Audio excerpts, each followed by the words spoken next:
یو کس وایي چې زمونږ کپنی ده، مونږ په هغې کې د جمع سره مونځ کوو او مونږ د مونځ دپاره یو کمره منتخب کړې ده، زمونږ اجر خو به ضایع کېږي نه. دویم تپوس یې دا کړی دی چې جمع نه مونځ نه پس یا مونږ یو ځای دعا غواړو، دا څنګه دي؟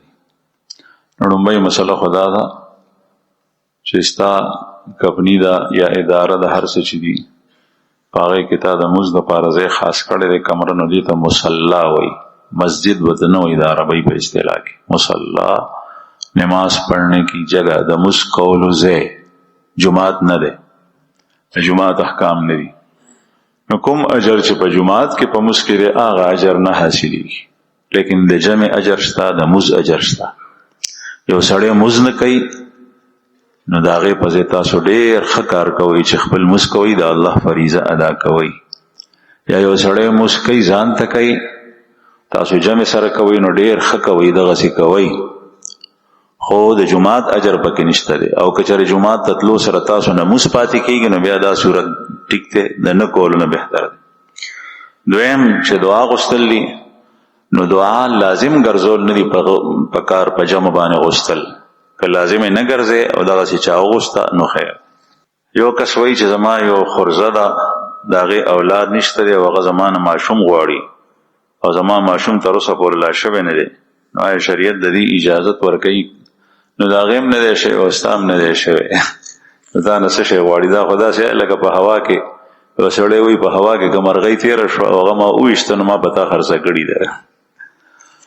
نو داسې نه. دویمه دا ده چې ستا اولاد د هغې اولاد نه ګرځي، حقیقي بچی د هغې نه ګرځي، هغه پردی دی، صرف د هغې وراره کېږي. دا چې خورزه دی دا نو رشته یې ورسره شته دی، لیکن حقیقي بچی کېږي نه. دا پردی دا نور چې څومره احکام دي هغه باندې لاګو کېږي. په میراث کې برخه هم نشته، په میراث کې د هغه چا برخه ده چې کوم حقیقي وارث دی.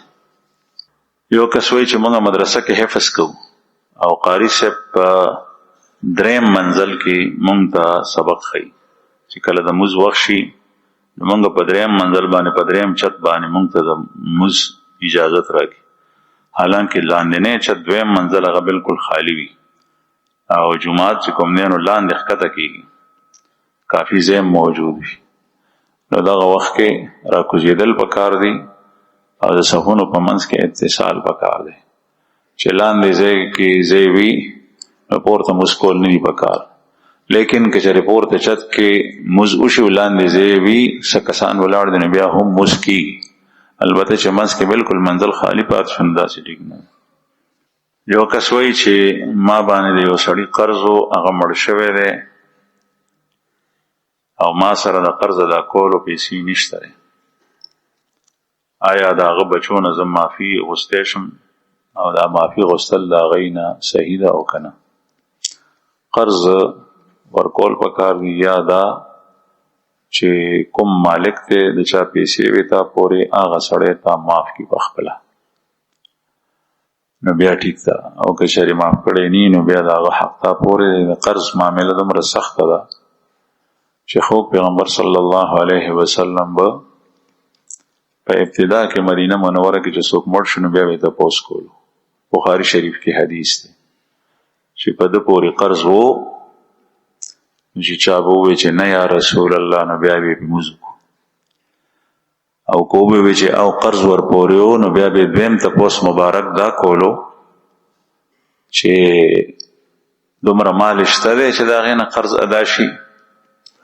نو که صحابه وبه چې او یا رسول الله شته دی نو بیا یې پې جنازه وکړه، او که هغې به ووایي چې نه یا رسول الله مال نشته دی او قرض ورپورې شته نو بیا به یې جنازه پې د الله رسول اونکه، او بیا به هغه صحابه ورته ووایي چې تاسو یې باندې جنازه وکړئ زه پې نه کوم.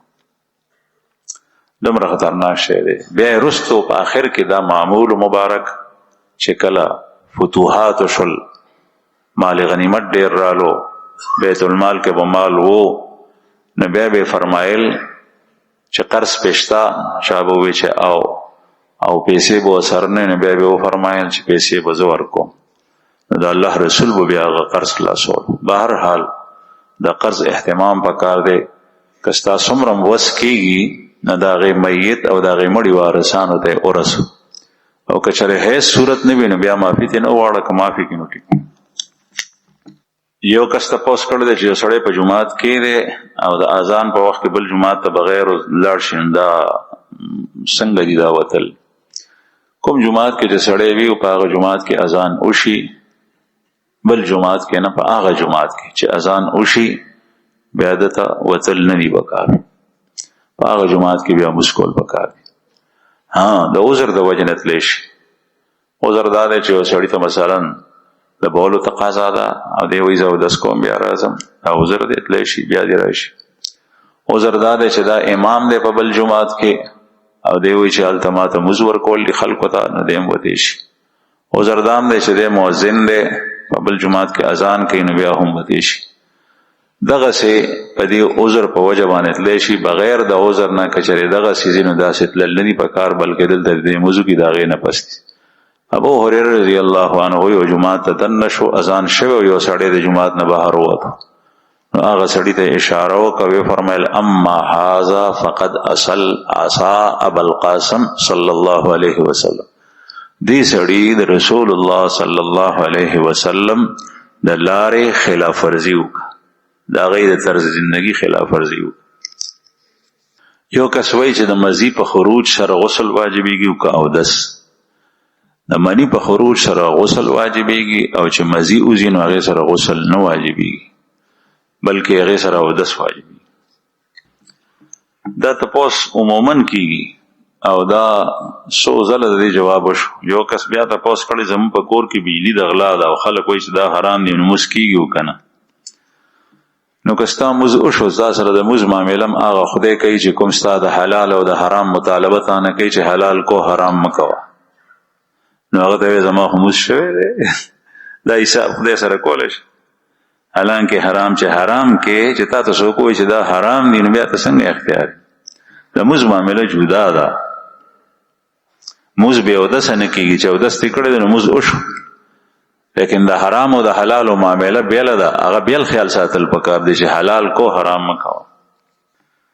یو کس وایي چې یو سړی صاحب ترتیب دی او د ماسخوتن وتر پاتې شي او د سحر ورته په ړومبي رکعت کې پته ولګي چې ما خو وتر پرېښي دي نو دې سړي ته اوس څه کول پکار دي؟ اوس دغه وخت کې هغه مونځ پوره کول پکار دي. سحر مونځ شروع کړی دی نیت یې تړلی دی جمع نو هغه مونځ ماتول نه دي پکار، وتر بیا قضا دي راړي. یو کس وایي چې حج او عمرې دوران کې د طواف او د سعی دپاره اودس شرط دی او که نه؟ د طواف دپاره اودس شرط دی او بغیر اودسه نور ائمه وایي چې نه کېږي طواف. البته امام ابو حنیفه رحمه الله فرمایي چې که د حج طواف چا بغیر اودسه وکړو نو دم پرې رالو او طواف یې شوی دی خو سره د دم د ټولو په نږدې باندې طواف دپاره اودس کول ضروري دي او د سعی دپاره اودس کول ضروري نه دي، هغه بغیر اودس هم کولی شي. یو کس وایي چې زه د شمیر په لحاظ سره درود شریف ویم مثلا 2000 درود ابراهیمی فضیلت ډیر دی نو که چېرې زه هغه ویم نو په هغې وخت ډېر لږ وي چې بل یو درود شریف وړوکی ویم نو هغه په لږ وخت کې 2000 زما پوره کېږي نو زه څه وکړم؟ جواب یې دا دی چې دا 2000 خو ته نه د الله جل شانه ویلي دي چې په دې کې خاص فضیلت دی نه رسول الله صلی الله علیه وسلم ویلي. نو چې کله دا نه دي کوم څیز چې په کوم عادت سره د هغې اجر او فضیلت ذکر شوی دی نو هغه په هغې عدد سره او شمیر سره حاصلي. لکه مثلا تسبیحات فاطمی رسول الله صلی الله علیه وسلم فرمای خپل لور بیبی ته او علی صاحب ته زوم ته دا اوخول چې تاسو څه د دنیا معاملې چې څه وخت سملې نو دا وایي سبحان الله 3 ځله، الحمدلله 3 ځله، الله اکبر 4 ځله او دغه سي حسموس پسې دا غیر ویلو ذکر راځي. نو دا اوس د خاص شمیر سره تعلق دی نو دا شی بغیر د شمیر نه حاصلي. باقی درود شریف ته تازان سره یو حد مقرر کړی دی نو دا غینه کم وای خیر دی او درود ابراهیمی کې فضیلت ډیر زیات دی په نسبت د نو. یو کس وایي چې قضا مز هر وخت کیږي او قضا مز هر وخت کیږي لیکن یو څو وختونو کې قضا مز هم نه کیږي سهار چې انور راخیږي نو قضا مز نشي کوله، نور چې په سر ودرېږي نو قضا مز نشي کوله، نور چې پریوزی نیم پریوته ده نیم بهر ده نو قضا مز نشي کوله، خو د مازیګر دغه نننې مز کولی شي. او دویم د سحر مز پسې قضا مز کولی شي، لیکن داسې ځای کې نه چې تا خلق ویني. مثلا تا د سحر مز په جماعت کې وکړو، اوس په صف کې ودرېدې قضا مز کې نو دې ځای کې نه. د مازیګر مز دې وکړو، مازیګر مز پسې قضا مز کولی شي، لیکن پټ چته ځای وګوره کې هغه ځای کې کوه، د خلکو په وړاندې نه، ځکه چې د خلکو په زړه کې شکوک او شبهات پیدا کیږي چې آیا دا دوه مزونه کوي دی که څه کوي.